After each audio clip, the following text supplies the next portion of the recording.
Did you know? Even though Capcom's largely known nowadays for its fighting games and crushing hopes and dreams, its first video game release for arcade and NES were vertical shoot-'em-ups Vulgus in 1942. These are named after the Latin word vulgus, meaning the common people or low class, and the middle of World War II. It's kind of odd that Japan would make a game about going to Tokyo and shooting the Japanese air fleet.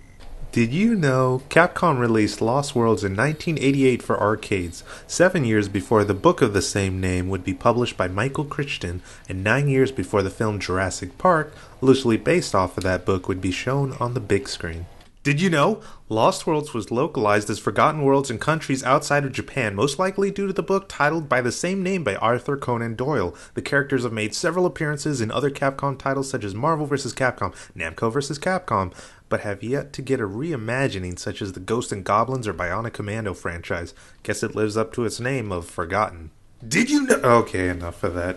Forgotten Worlds has been released on 9 different platforms, but the one I'm most familiar with is the Sega Genesis version.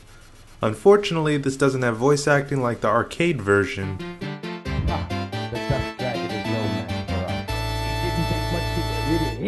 but it's a pretty faithful recreation, unlike some of the others. Speaking of pretty, look at these backgrounds. If there's one thing Capcom knows how to do, it's sprite art. It just fills you with a sense of grandeur and excitement and builds dramatic tension whenever you're about to come up to a boss. Some of the most plainly drawn sprites are actually you, the heroes. It could be an effort to help you self-insert since the characters are also nameless, but who knows. Having a look at our protagonists, these guys are fucking bros. They look like they got rejected from Gears of War for being too gritty and manly. They're so badass they fight hordes of enemies shirtless, just for intimidation purposes. Actually, the blonde guy kinda looks like Captain Commando. But anyway, these are your avatars. Your wisecracking, thrill-seeking heroes, whose friendship is so strong they emit electrical currents when they're next to each other. So far, it looks like your standard horizontal rail shooter. You got your top wave of enemies, then your bottom, and a point system. But what's this? You can turn around in any direction you want! Dance with me, brother. Dance in this deadly dance of death. So, enemies come from pretty much every side of the map, so some places can get a little claustrophobic. Luckily, to help you on your warpath are shops you can spend your hard-earned zenny on, unless your jerk of a friend steals all the money for himself. This is a weird juxtapose. There's a cute anime girl running an underground black market that sells weapons and information, surrounded by a war zone. It's the same person running all the shops in the other levels too. This shady saleswoman is Sylphie, or in the US version, Mirabella. Don't let the cute face fool you though, she doesn't care about your mission or saving humanity. I mean, why else would she hold out on these weapons of mass destruction and force me to pay through the roof, even though I'm supposed to be defending mankind? With your shiny new toys, you can drown out any other sound with an infinite barrage of bullets. Seriously, I was gonna do a music section, but there's no point. You can hardly hear it with the constant barrage of sound for bullets and death explosions and the sound of money being picked up.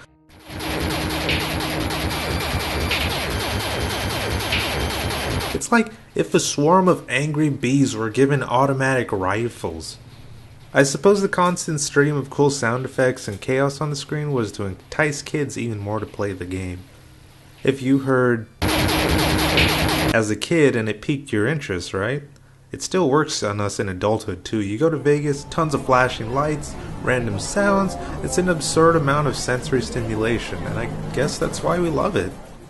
Standard enemies usually fall into one of 3 categories: air soldiers, who'll heat-seek kamikaze their body towards you, ground turrets, and stage-themed bigger, bad, micro, mini-bosses.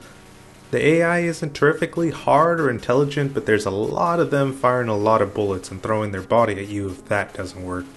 The key to overcoming this is clever use of your satellite buddy. Apparently it's made of something invincible and can take an infinite amount of bullets. Why don't they just make armor suits out of this material? Well, because satellites can't save you from everything. Aside from the typical fare, you have to deal with dangerous environments. Walls that can trap you, giant worms that come out of the sea, big-ass cargo crates, and gears of war. I really like this. I mean, do I continue to mow down waves of enemies, or do I focus this obstacle and let the normal mobs swarm me? It's jarring and it forces you to make on-the-fly decisions which you wouldn't have to do for games without them, like 1942 and Vulgus. At the end of every level is a boss, and what would any shmup worth its salt be without giant epic bosses? To borrow from tvtropes.org, the bosses are comprised of a fantasy kitchen sink. Forgotten Worlds takes God and mythos from a ridiculous amount of sources. Ares, the Greek god of war, Ra, the Egyptian god of the sun, dragons, harpy people, King Tut, and Fujin and Raijin, Japanese elder gods of the winds and storm. Boss fights are tough, but this game has a risk-reward system for targeting certain areas of the boss. For example, the Dust Dragon on Stage 2 can either be taken apart piece by piece, or you can shoot open its chest and attack its heart directly. Unfortunately, in the Genesis version though, some bosses and stages were omitted because Sega opted to use a smaller cartridge that couldn't fit these in the game. Despite its shorter length though, everything's pretty accurate to the arcade. At least you don't have to use that weird rotation wheel that you had to push down to fire. Forgotten Worlds is a quick classic 30-minute romp in space with a good difficulty. If it's too tough, fortunately there's a system in the Genesis version where as long as one person is alive, the other can continue for free and you don't have to worry about lives. Games are more fun with friends anyway, so just grab your friend, take your shirts off, and spin in place.